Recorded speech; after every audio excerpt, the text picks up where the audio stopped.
Center. For today's lecture, I'm going to be talking about the subject of cultural diversity, which lends itself nicely to the reading material that you're assigned currently dealing with race and gender. Also, I'm going to be focusing on showing you some of the programs that are offered here at the Sac State Aquatic Center. First, I'm going to introduce you, though, to Cindy Dolgar, the program director here at the Sac State Aquatic Center. Welcome to the Sacramento State Aquatic Center. As a student at Sac State, there's a lot of great benefit that you can have as a student. Taking an RPTA class and enjoying the team builds that you're going to be seeing on this video. Taking a kinesiology class and actually getting credit to learn how to wakeboard, water ski, row, windsurf, sail. And if nothing else and you don't want to take an academic class, you can come in on the weekend and enjoy this facility on your own free time, renting canoes, kayaks, sailboats, windsurfers. But above all else, if you're looking for a job and you're a Sacramento State student, then we might be your place to play for an entire summer or for an entire 4 years as you finish your college education. Again, we're your place to play: sailing, windsurfing, canoeing, kayaking, stand-up paddling, rowing, jet skiing, water skiing, wakeboarding. Check out Sac State Aquatic Center.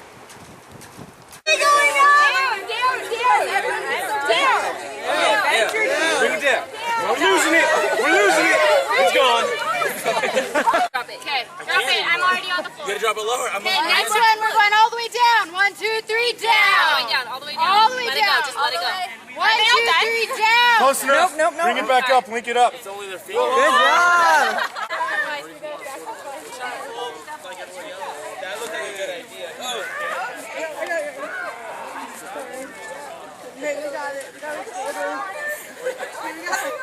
We got this. 1, 2, 3, run! 1, 2, 3, run! Right! Left! Right! 1, 2, 3! Right! Stop! Left! Right! 1, 2, 3! Right!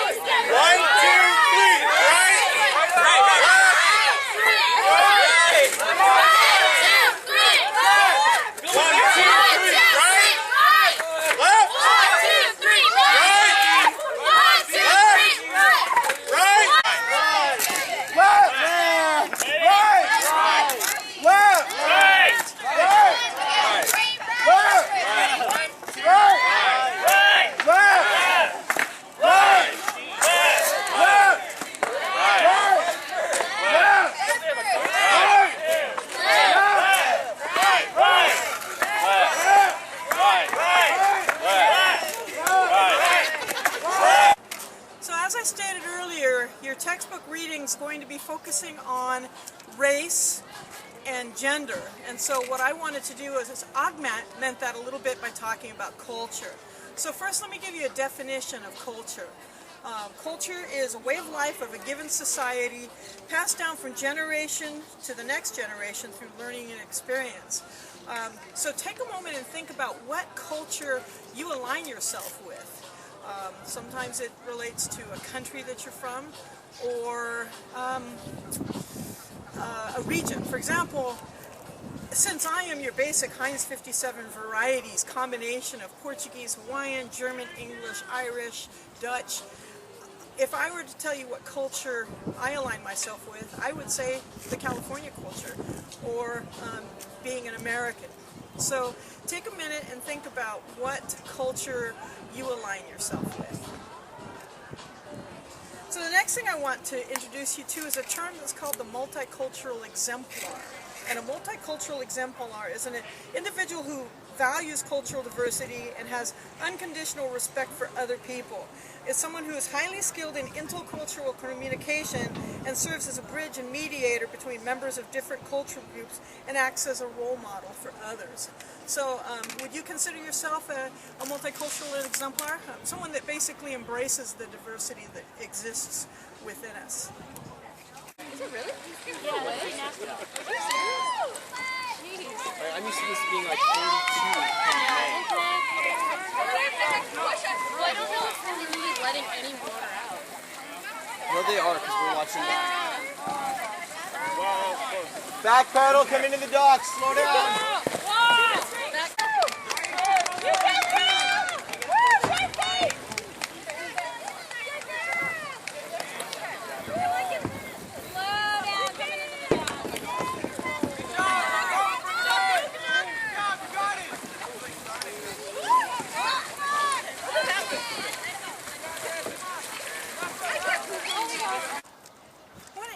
introduce you to two terms, ethnocentric and ethno-relative.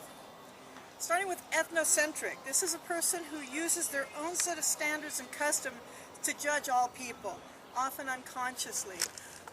Not to get political, but one of the things I really felt that was a detriment to George Bush and his cronies was that they were very ethnocentric, and their tolerance of the differences that exist in other cultures, I think, was very limited.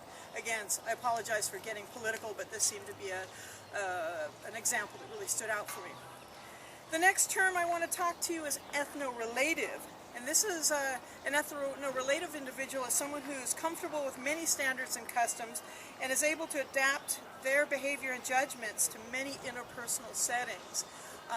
So an individual who is ethno-relative is somebody that is comfortable with the diversity that exists within people and is willing to be accepting of the fact that people make decisions differently based on their cultural traditions. So think about where you fall in this scale. How comfortable are you with the diversity that exists within all of us?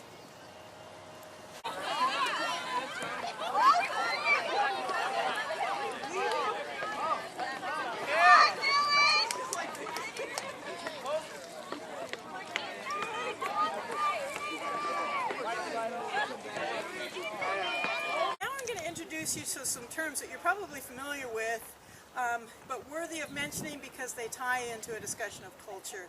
And the first one is stereotype. This is an exaggerated belief or fixed idea about a person or group which is sustained by selective perception and selective forgetting. Now think about it. We're all guilty of this in some way. We do make assumptions and stereotype and put people together in groupings. What stands out to me as an example of this is with racial profiling that exists within law enforcement and making assumptions about people. For example, if a law enforcement officer were to see a lowrider with a Hispanic individual dressed a certain way, wearing dark shades and a bandana around their head, for example, they might make an assumption that that individual is a gang member. So think about what kind of assumptions you make, what kind of stereotypes you tend to forge. The next term I want to introduce is prejudice, a preconceived idea or negative attitude formed before the facts are known and sustained by overgeneralization, a bias without reason, resisting all evidence. Again, I think we see that a lot. As an individual who's in a bicultural marriage, my husband is from Mexico and he's very dark-skinned, and I obviously not so dark. I have had some people project a prejudice against me because I am in a bicultural relationship. So think about, have any of you experienced prejudice in your life? Also, I can say I have been the recipient of prejudice, and in all places where that occurred was in Mexico. The unfortunate reality is that there's assumptions that are made about people from the United States that are not terribly favorable in Mexico. And so I've had people that have been very unfriendly to me just because I'm from the United States. Next term I want to introduce to you is racism, an attitude which demeans or fails to acknowledge the values or abilities of racial, ethnic, or cultural groups that are not your own. Now, I think what really helps to work towards being more of an ethno-relative person or a multicultural exemplar is to look at what your prejudices are, what stereotypes you make, and see what you can do to work past that. Again, I think we're all guilty in some degree of making stereotypes, and what helps to work past that is to acknowledge what your stereotypes are. For example, in the past, I have been guilty of making an assumption that if I saw a person that was morbidly obese, my assumption was they had unhealthy eating habits, they didn't exercise, and these were the assumptions that I've made. I've since realized that sometimes for some people it's a medical condition that simply cannot be avoided. And the bottom line is I can't make these assumptions. And so the answer to that is to be a little more open-minded.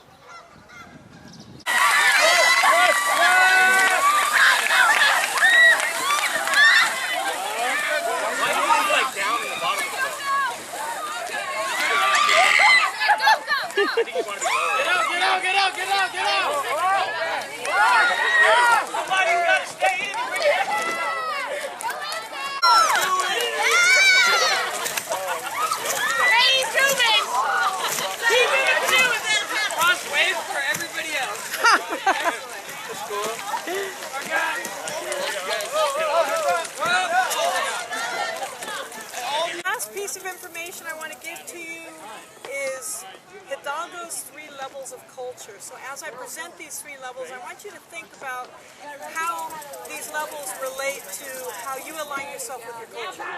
So the first is the concrete, and this tends to be the most visible and tangible level of culture. This includes music, clothes, food, games, etc. This often provides the impetus or focus for cultural events. So think about cultural events that you have attended. For example, the Pacific Rim Festival or the Greek Food Festival or anything like that, and what type of things occurred at that event that would be considered indicators of culture. So the next piece I want to introduce you to is the behavioral, and this deals with our social goals, language, and nonverbal communication. This reflects our value system, and aspects include language, gender roles, family structure, and political affiliation. A good example that stands out to this is when I was first getting married to my husband, who's from Mexico. I had a lot of friends warn me about this concept of Mexican machismo. So I asked him about that. I said, how true is this about machismo? And one of the things he said is that that's something that's kind of dying out within the culture. There's definitely this idea of the man ruling the roost and whatnot. Does not exist in my marriage anyway. We're very much equal. But I do have to admit I've seen that in other relatives. Now the last piece is the symbolic, and this includes our values and beliefs. They're very abstract and hard to see, but it really keys in on how individuals define themselves within their culture. So this includes customs, spirituality, religion, worldview, belief, and morals. So again, I tend to use my husband as an example because it's so much more concrete than my culture. And so for the symbolic, what really stands out within the Mexican culture that I appreciate is how close-knit the family is. And I have become a part of this Mexican family, even though my nickname is La Güerita, which means the white girl. So anyway, take a minute to think about the 3 levels of culture, the concrete, the behavioral, and the symbolic, and how it reflects within you and your culture. Hi, I'm Mary. For the Asian culture, I think what we value the most is being collective. We always value more about being more supportive of each other than being interdependent. Thank you. My name is V. In the Indian culture, we like to take leadership as well as we like to build everyone. So it's like team building, and so we always like to stick together, and we always got each other's backs. Thank you. The perceptions of Californians is that we all know a celebrity and we all surf and go to the beach every single day. In the Pakistani culture, even family is a person too. We're very close-knit.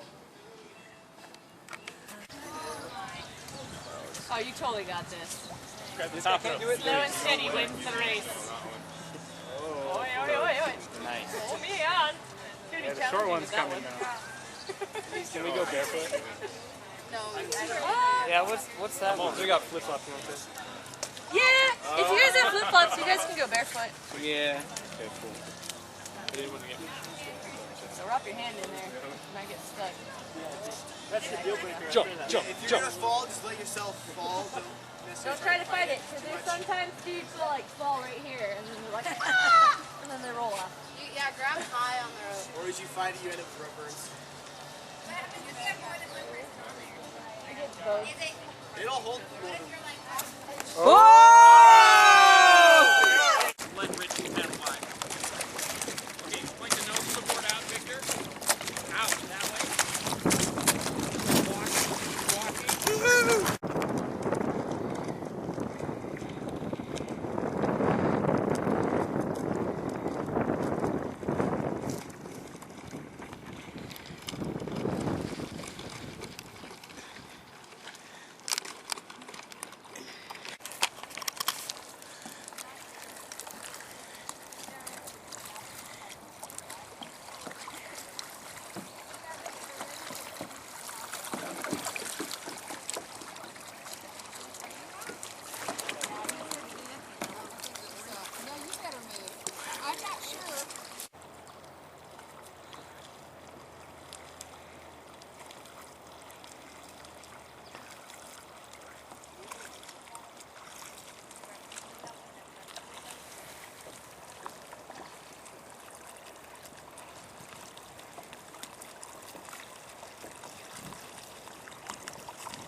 Got a little close-up action there.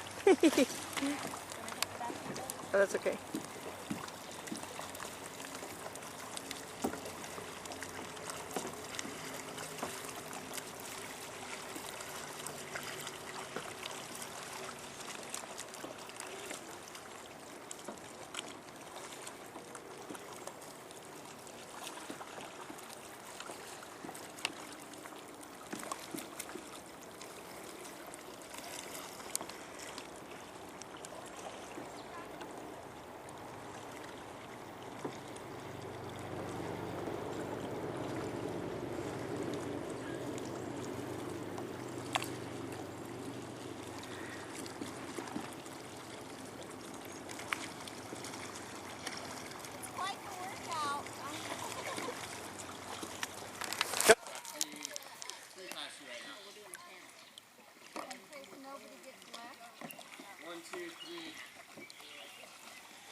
Just put stalactites in there.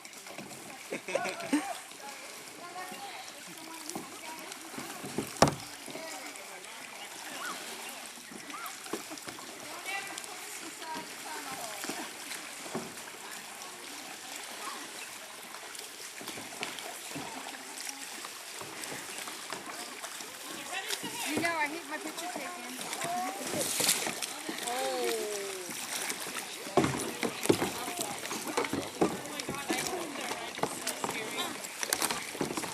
This is very rare. Sorry. Okay. Everyone just like stop. All the rest feels crusty.